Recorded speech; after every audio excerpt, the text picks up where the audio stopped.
So you've got an extra 40-gallon enclosure lying around, or maybe your pet store has a $1 a gallon sale, and you're gonna get yourself a 40-gallon breeder. What can you stick in it? Today, let's go over the top 5 reptiles that can live their entire life in a 40-gallon aquarium. My name's Adam, this is Diamond, you're watching Wickens Wicked Reptiles, stick around.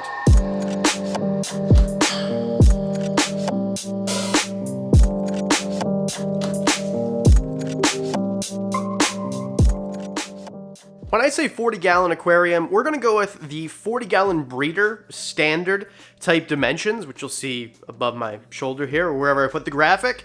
And let's just start off simple. Number 5, Rosy boas. Now, Rosy boas are kind of underrated in my opinion. They're one of the only 2 species of boas that you can find in North America. Now, obviously, when you hear a boa, you're probably thinking of something bigger, unless you know what a Rosy boa is. But these guys only get to like 3.5 feet, maybe a little bit bigger, but usually smaller, probably closer to like 2.5 feet. So these are kind of a perfect reptile to keep in one of these enclosures that's going to be, say, 36 inches long. So if these animals only get to 36 or even maybe 44 inches, which is what they kind of top out at, the really big ones, then you're kind of perfect. Because the gold standard, everyone likes to say this, if it's true or not, whatever, the length plus the width of your aquarium is kind of the total length of the snake, or it exceeds the total length of the snake. And whether that's true or not, it's true in this case. I actually think Rosy boas make great first snakes. If you're looking for your first pet snake and you want something that's affordable, right? A 40-gallon breeder, you're gonna find them from maybe as expensive as $100, but sometimes you'll see them like $40, or if you buy them secondhand, I bought 40-gallon breeders for $20. So if you want to have a cost-effective first pet, Rosy boas aren't that expensive, and they're great for beginners because they eat really well. They don't get super big. They're impressive enough, the size that they get, but they're definitely not going to be dangerous to you. Not that it really matters because they're not likely to bite you anyway, unless it's a feeding response. That's always, a possibility with any animal. Every animal with a mouth can bite you, so I'm not saying they won't, but they're known for being placid, for being calm. They're not super fast, which is why something like a corn snake, everyone says, get a corn snake. I actually think a Rosy boa would be a better option for a lot of people because they actually stay smaller. I think they're cooler. They eat all the time. Corn snakes do too, but corn snakes are fast, where Rosy boas... Am I doing a comparison? We're not comparing stuff, just Rosy boas. Number 4, sticking in North America, collared lizards. Now, these are maybe the most beautiful lizard from North America. They're absolutely gorgeous. Look at the colors on these freaking things. But they're not super common. I don't know why. I don't get it. They're not difficult to breed. They're not expensive. You can find them in North America, so it's not like they're from Australia where they ban shipping them and we don't have a lot here and you can't get more. They're simple to get. They're pretty available a lot of places. And in fact, these guys only get to about 10 inches, oftentimes much smaller. The males get bigger than the females. And you could actually have a pair of them in a 40-gallon. Now, some of you are going to disagree, and I don't personally always agree with cohabbing. I did a whole video about the subject right here if you want to watch it. But a lot of people do cohab collared lizards. And I am not an expert, so I can't say if you should or shouldn't. I'm just letting you know what people do. But for sure, one collared lizard could live in a 40-gallon aquarium or equivalent. And I say 40-gallon aquarium, it's like the equivalent dimensions is basically what I'm trying to say here. Now, these guys are super fast, so not as good for handling probably as a Rosy boa. And they're insectivores, mostly. They will eat some vegetation if you try to feed it to them, but mostly insectivores, so their diet is going to be different, where obviously the Rosy boas can eat rodents. These guys will eat live insects, so it's something to consider, and that's why I'm adding snakes and lizards, because some people don't like one or the other, or can't have one or the other. If you like lizards, these guys are maybe the most beautiful you could possibly get. And these guys do like it pretty hot, and you do need a strong UVB, so something to consider. Again, as I always say, this is not a care guide. Feel free to mock me in the comments. You guys are gonna do that anyway. I say that every episode. Number 3. This is number 3. African house snakes. These guys are so underrated. So underrated. If I could find an African house snake for a decent price, that's the thing, is they're not even overpriced. They're just not available a lot of places. They're catching on, and they're one of the most beautiful snakes because they're just so, I don't know, they're not elaborate, but just the way they look, they have like this natural beauty about them. I guess like beauty is in the eye of the person who holds bees or whatever the saying is, but I think these guys are absolutely amazing. They come from Africa, no freaking way. He's trying to bite my ear again from behind, like you can't even see it. And again, like everything else on the list, they're gonna be 4 feet or smaller. Usually a lot, like a little bit smaller than 4 feet. I think 4 foot's kind of like the max that they'll ever get. And they're not super big around. They're pretty slender. Whereas you might get something like, I don't know, a ball python, right? That's what a lot of people put in 40-gallon breeders. We'll talk about why you shouldn't do that after. But they're gonna get thicker like a sausage. These guys are like thin like a smaller sausage or a pencil or something like that. So it's a little bit different of a feeling, and they are a colubrid, so a little bit different than the Rosy boa we talked about earlier. They do like it a little bit cooler. I guess, like, what's that even mean? What am I comparing that to? The temperature that they need is right here. There you go. This isn't a care guide, again. And again, these guys are really placid. They're not really known for being difficult to handle, and it might be good for someone who is maybe just getting into snakes or kind of is a little bit fearful of bigger snakes. Even if this guy were to tag you, it wouldn't be super bad. And when I say 4 feet is kind of like the max, that's for females. The females get much larger than the males. And what's awesome is, male or female, obviously it doesn't matter, you can get albinos. And I think there's some other morphs too, but for sure, I've seen albinos. And I've even seen them available. Pretty expensive, and they sell immediately, but they are available. You can buy them in different morphs, and their eyes look like wicked. They have a whole different head shape. Super cool. I think they're really underrated. I think they made the underrated reptiles list right here. If you watch it and they're not on there, I'll feel super dumb. But anyway, African house snakes. Number 2, Leachianus geckos, or leachies, some people would say, or giant New Caledonian geckos. These are the largest gecko species, period. Biggest that there are. They're not super big. I know you were thinking like, well, I guess geckos are small, but even for a lizard, it's not huge. They're absolutely amazing. They're beautiful. I don't have one of my own. I have one of their cousins, the crested gecko, which is another New Caledonian gecko. And I think that these guys actually would work in a 40-gallon as well. Oh yeah, upright. These guys have to be upright. They're going to need something like an Exoterra 24 by 24 by 18, which I know is technically not the same as a 40-gallon breeder. It's actually about 44 gallons, but it's close enough. You could even get a regular 40-gallon breeder, flip it upside down, or not upside down, but on its side, and then just do a little plexiglass conversion, and you could have yourself something that would be perfect for a New Caledonian gecko of this size.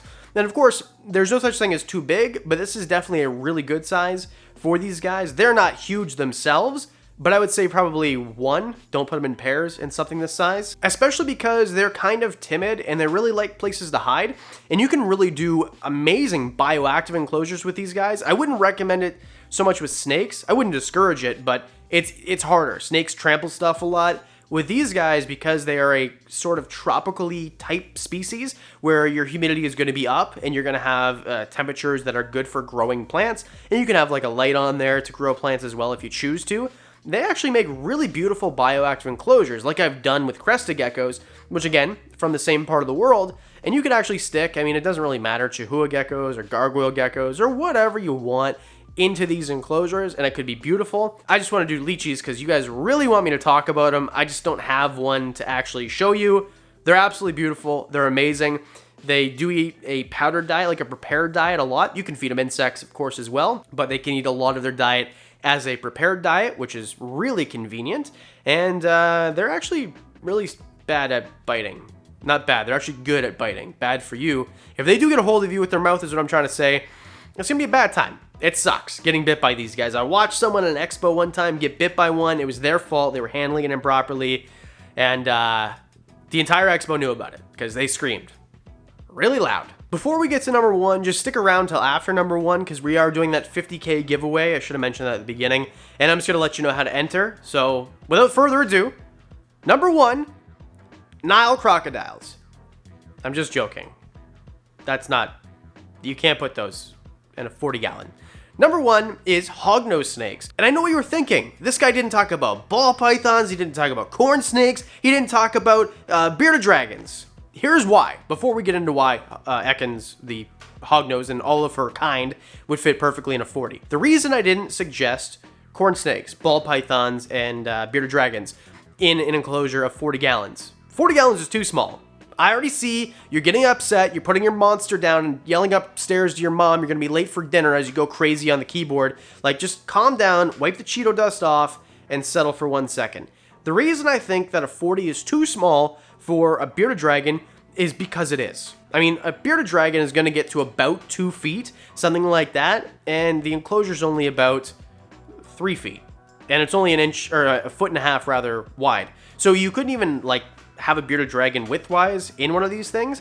I personally think a bearded dragon, a better enclosure size would be something like what's behind me here. Obviously, like more like a cages one that has like a basking light and a UVB and stuff. I think 120 gallons. I know people don't like to say it. You could probably get away with the 75, but for sure, for a beardy, a 40 doesn't work. Same thing with a ball python. Ball pythons get to like 5 feet. I think they're a little bit too big for a 40 gallon. I think that you're better off with a 75 or more ideally 120 gallons. Again, I know I've been breeding ball pythons for 30 years and I know better because I keep them in shoe boxes. Yeah, okay. All right. Leave your comment. That's fine.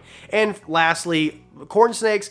I personally think a snake that can get to 5 to 6 feet, it actually probably could work pretty well in a 40, but I don't know. I wouldn't recommend it. I don't think it's wrong, but I would probably recommend a 75 just because, I don't know. They use all the space. They're pretty active. They're colubrids. Okay, Adam, shut up. Hognose snakes. Hognose snakes are amazing. You guys know this if you've been watching the channel for a while. If you're an OG viewer, I used to talk about these guys like every week. I love them. There's actually, you can't see it like above my head here, right here. There is a 3-section PVC full of hognose snakes. And by full, I mean there's 3 of them because there's 3 sections. Wickens is my big female. It's just an extreme red albino. She puts out babies every year. No need to message me. They go on the website when they're available. We'll let you know. They are stunning every year. And the father of the ones last year, this is Nikki.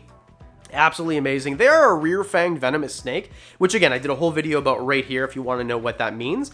So no, they won't kill you if they bite you. If they bite you, it just might do nothing, or it might make your hand swell and make it itchy. But they're not going to kill you. They are rear-fang venomous, so it's something to keep in mind. They eat rodents really well mostly. Sometimes, if they're babies, they might be picky. But once they go on food, generally they stay on food. Tons of morphs. I mean, tons. And there's new ones all the time. Like 2 years ago, I remember looking, and it was my first season breeding them. Then I'm thinking, like, what the heck's a watermelon? I never saw those 3 years ago when I started building. It's just like there's new ones all the time. Obviously, albinos and condas, and then you can get like albino condas and like mix them up. There's a whole bunch of other ones as well, but that's kind of what I work with.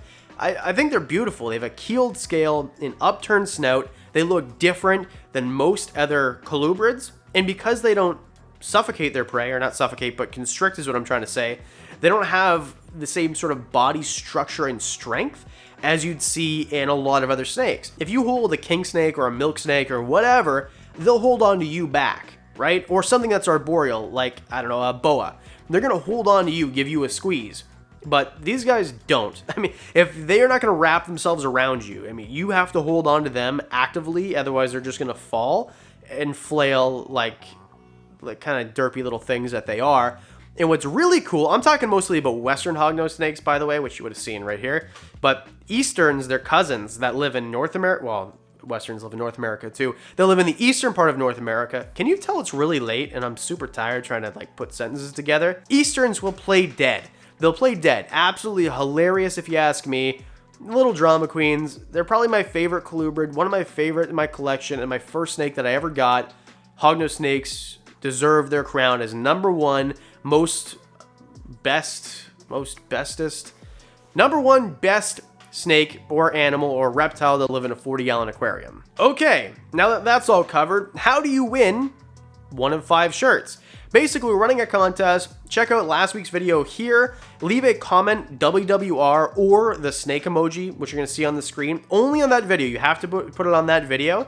And if you are subscribed to the Instagram, the Facebook page, and the YouTube channel, then you're qualified. I'm going to draw live on November 20th. We'll pick a time closer to the date. And if you win, then I send you a shirt. Or if you want something of equal or lesser value instead, like a neck gaiter or a mask or whatever, I'll send you that instead. Up to you. That was a lot of rambling at the end. Please hit subscribe. You gotta hit subscribe to be in the contest anyway, and it helps this channel. It costs you nothing. And Diamond said that he really wants you to. And furthermore, Patreon. You guys are absolutely amazing. I am so thankful for the support I get on this platform. If you want to see videos early, get discounts on the merch, a bunch of extra stuff, and now, starting in a few weeks, we're really going to pump up the Patreon-only content. So if you want to see extra stuff and know about extra stuff that most people don't know about, Patreon for as little as $1 a month. And a big thank you to Cages. Amazing PVC enclosures, the best. And I know that, yeah, sure, they give me a couple cents if you buy an enclosure and use code WWR, which gives you free door handles in the description. I personally believe nobody makes better PVC enclosures than this guy. And if you buy a Cages enclosure and you have your animal all set up in there and you're thinking, what do I feed my bearded dragon in his new enclosure? Grubterra, black soldier fly larva, is something that I've recently added to the repertoire of my feeding schedule of what I feed animals like leopard geckos, African fat-tailed geckos, jeweled lacerdas, and of course, diamond tear. They gobble them up, they're very nutritious. I feel like I'm kind of done rambling now. Hit subscribe. See you on Thursday.